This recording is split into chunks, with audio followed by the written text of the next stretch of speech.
The rain outside Eric's apartment had been steady since late afternoon, growing heavier as night fell. By midnight, the storm had turned into a relentless downpour, hammering against the windows and filling the dark city streets with an eerie, shimmering glow. Eric sat alone in his cramped new apartment, surrounded by half-opened boxes and scattered furniture.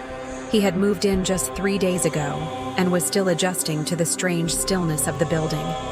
It wasn't a bad place. Old, a little rundown, but affordable.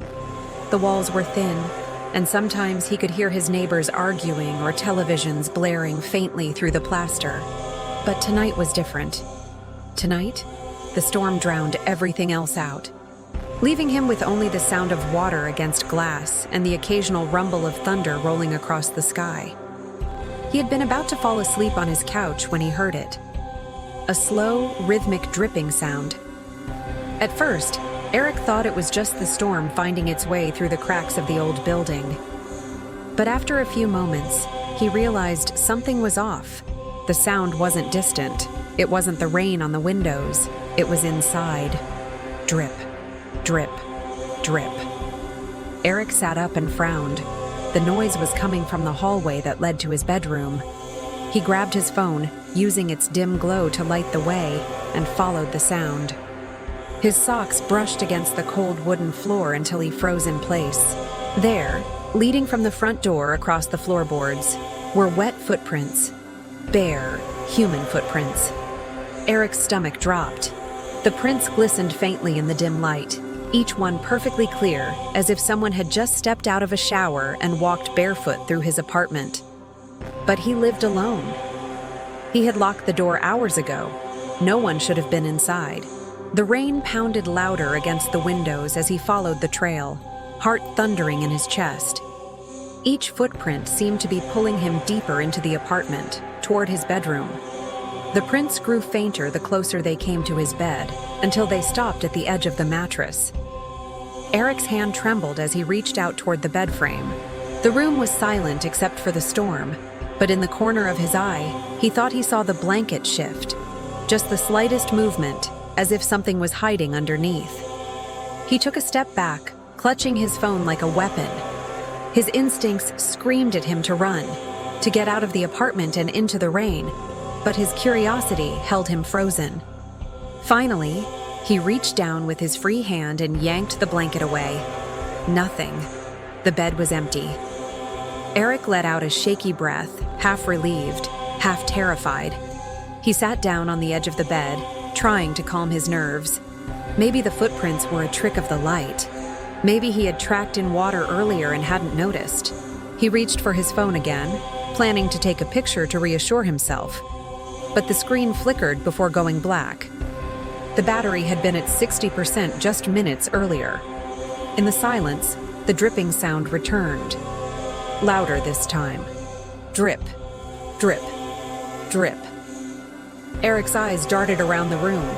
He noticed the footprints hadn't dried. In fact, they looked fresher, as if someone had just stepped out of water moments ago. Slowly, he turned his head toward the corner of the room. The dripping wasn't coming from the bathroom. It was behind him. He spun around, and though the room was empty, he felt it, an overwhelming presence standing just inches away. The air grew colder, his breath visible in the dark. He stumbled back, tripping over a box, and hit the floor hard. When he looked up, the footprints were no longer stationary. They were forming, one by one, moving toward him. Drip, drip, footstep. Eric scrambled backward, his palms slipping against the floor. The wet prints stopped inches from where he sat. He could hear something breathing, low, raspy, almost gurgling, as if it were struggling to draw air. His phone suddenly buzzed to life in his hand, though he hadn't touched it. The screen lit up, and across the cracked glass, words began to type themselves out. "You let me in." Eric's heart hammered in his chest. He bolted for the door, yanking it open so hard it slammed against the wall. The hallway outside was pitch black, the storm cutting the power to the building. He ran, barefoot and panicked, down the stairs and out into the rain. By the time he returned the next morning with the landlord, the apartment was quiet. Too quiet. The landlord shook his head when Eric told him what happened. There was no water on the floor, no footprints. The phone lay dead on the nightstand, the message gone. But Eric swore the smell of damp earth lingered in the room, and he could still hear the faint sound of dripping water in the silence. He never spent another night there. Story 2. The Face in the Rain. The rain had been falling all day in the small town of Mill Creek. It wasn't unusual. Autumn storms swept through often, flooding the streets and driving most people indoors. But for Laura, storms didn't mean safety and warmth. They meant long, lonely nights at the diner. Laura had been working at Mill Creek Diner for 3 years. It was the kind of place you'd picture in an old postcard. A neon sign that buzzed faintly, a row of red leather booths, and a long counter with swivel stools. Most of the customers were regulars, truck drivers, and night shift workers who stopped in for coffee. But on stormy nights, the diner felt deserted, almost forgotten by the world. It was nearly 2 a.m. when Laura realized she was alone. The last customer, a weary trucker, had left an hour earlier. Since then, the rain had grown heavier, pelting the wide glass windows like thousands of fingers tapping against them. The storm made the neon sign flicker off and on, washing the diner in red light 1 second and plunging it into darkness the next. Laura busied herself with cleaning, humming softly to distract from the silence. She wiped down the counters, stacked plates, and filled the salt shakers. Every so often, she glanced outside at the empty parking lot. The only sound was the rain and the occasional rumble of thunder in the distance. Then she noticed it. A pair of headlights appeared at the far edge of the lot.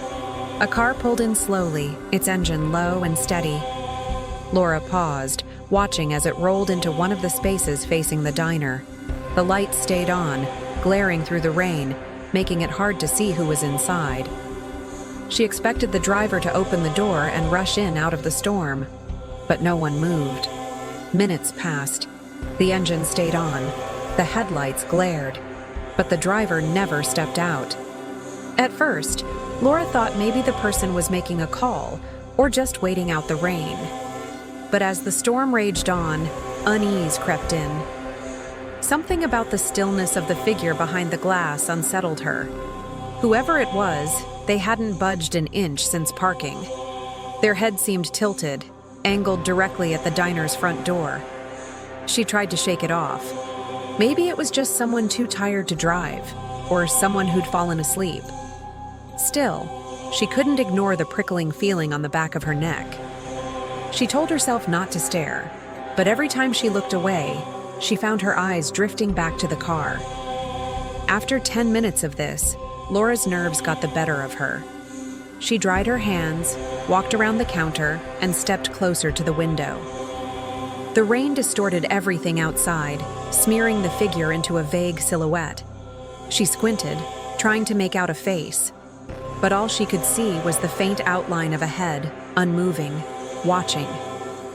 Finally, she decided to check. Maybe the person needed help. Maybe it was someone stranded. She unlocked the diner's front door and stepped out beneath the awning.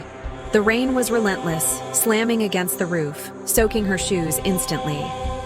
She wrapped her arms around herself and peered into the lot. The headlights blinked off. The sudden darkness hit her like a jolt. She froze, heart thundering. The car's outline blurred into the night as the sound of rain swallowed everything else. She waited for the crunch of tires pulling out, for the sound of the engine shifting gears, but there was nothing. No screech, no splash of puddles, just silence.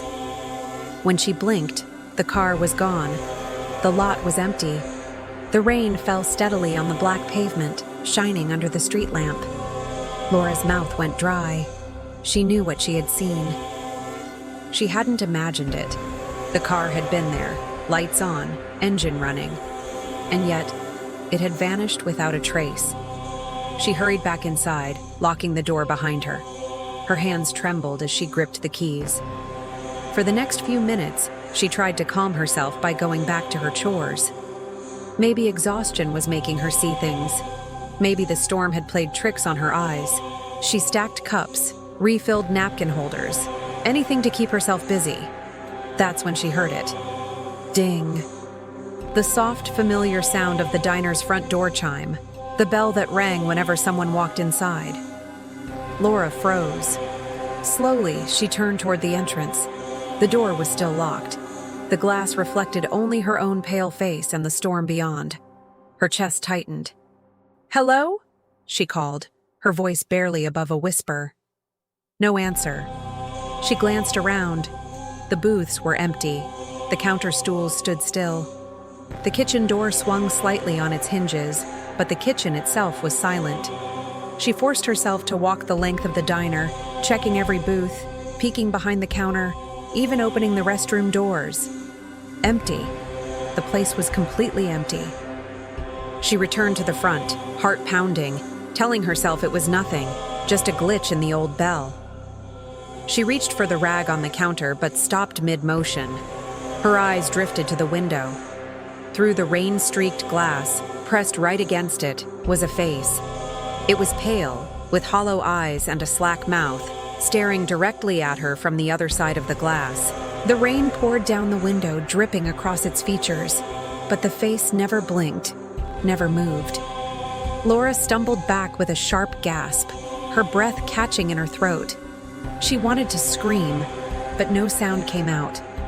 She blinked hard, and in that instant, the face was gone. The window showed nothing but the rain. For the rest of the night, Laura didn't move from behind the counter. She sat with her back to the wall, clutching the phone in her hand, too afraid to call anyone, too afraid to even close her eyes. The storm raged until dawn, and only when the first rays of sunlight pierced through the clouds did she finally breathe again. The next morning, when the day shift arrived, she told them everything. They laughed nervously, saying she must have been overtired, her imagination running wild. But as they reassured her, one of the waitresses went to the window to wipe away the condensation. Her hand froze mid-swipe. There, on the outside glass, smeared across it as though left by a hand pressing against the rain, was the faint outline of a face. The third and final story, Daniel's recording. Daniel always loved rainy nights. While most people found them dreary or unsettling, he thrived in the sound of storm clouds rolling in, the sky tearing open with flashes of lightning, and the steady patter of raindrops against his dorm window. He claimed it made the world feel alive, mysterious even, and it gave his voice recordings the perfect backdrop of atmosphere. You see, Daniel ran a small podcast. Nothing big, just a hobby. He uploaded his stories on YouTube and Spotify, reading creepy local legends, unsolved mysteries, and true horror accounts. His channel had a modest following, a few thousand people who tuned in late at night. He wasn't famous, but his listeners were loyal, often leaving comments like, "Your voice makes the stories scarier," or "I always listen when it rains." That night, the rain arrived earlier than expected. The storm was heavy, the kind that rattled the windows and made the lights flicker. Daniel grinned as he set up his microphone and laptop. This was perfect. He sipped on cold coffee, adjusted his headphones, and pressed the record button. "Welcome back to the channel," he began, his tone smooth but low. "Tonight's going to be a good one. The rain's already helping set the mood. I'll be sharing 3 ghost legends from our campus stories most students don't even know." He went on, voice steady, the storm punctuating his words with distant thunder. Everything was going smoothly, until it wasn't. When he stopped to replay the first segment, Daniel leaned back in his chair. His voice came through clearly, but there was something else. Between his sentences, faint but unmistakable, another sound layered under his words. A whisper. At first he thought it was static interference, maybe the storm messing with his mic. But as he listened closer, his stomach turned cold. It wasn't random noise, it was a voice. The whisper spoke only 3 words, low and raspy. "I'm right here." Daniel froze. He took off his headphones, looking around his small dorm room. The rain was loud, but the room was empty.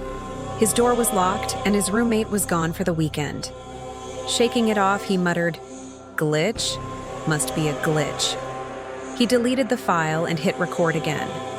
This time, he pushed through the unease and spoke for nearly 10 minutes about a legend of a drowned girl who supposedly haunted the science building. His delivery was strong, confident, but when he replayed it, the whispers returned.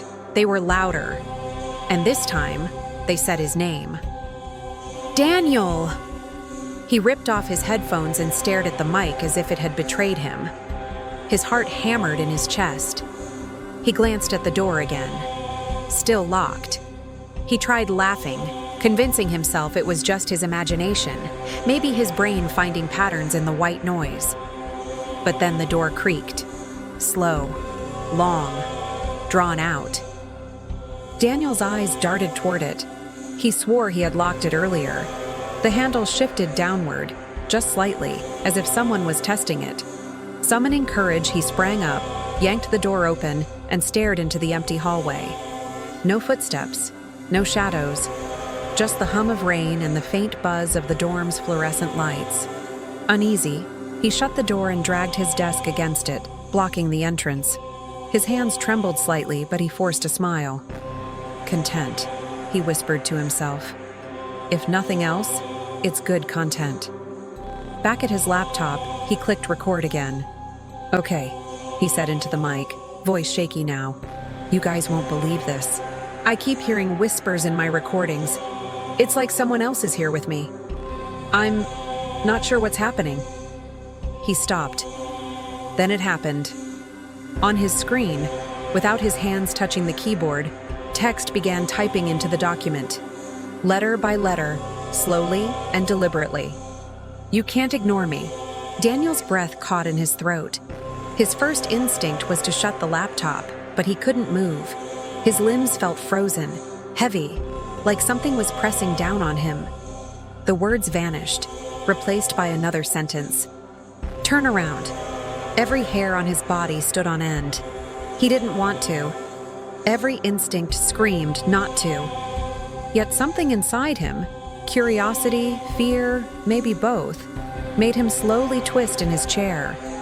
At first, there was nothing, just his messy bed, the closet, the dark corner of the room.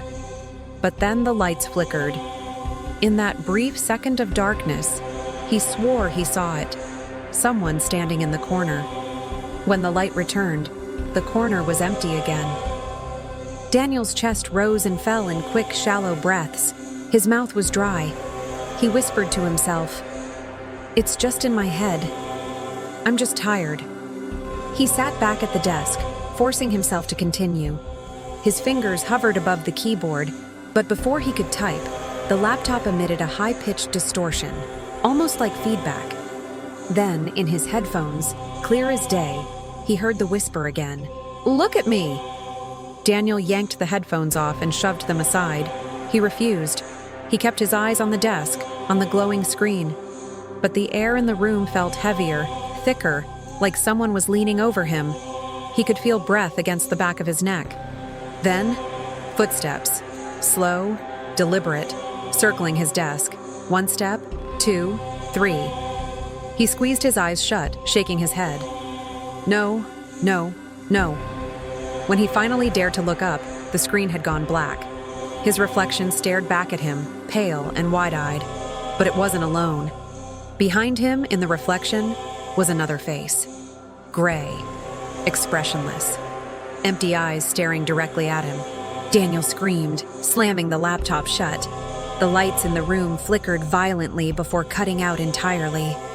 Darkness swallowed everything, leaving only the sound of the rain. When his roommate returned the next morning, Daniel was found slumped over his desk, fast asleep. The storm had passed, sunlight creeping through the curtains. The laptop sat open, recording. Hours of audio had been captured. But here's the disturbing part. When the roommate pressed play, it wasn't Daniel's voice that filled the speakers. It was the whisper, repeating over and over, "Daniel, look at me. Daniel, look at me." The roommate swore he would never stay in that dorm again. And Daniel? He stopped podcasting entirely. He never touched that microphone again, and to this day, he refuses to talk about what really happened that night.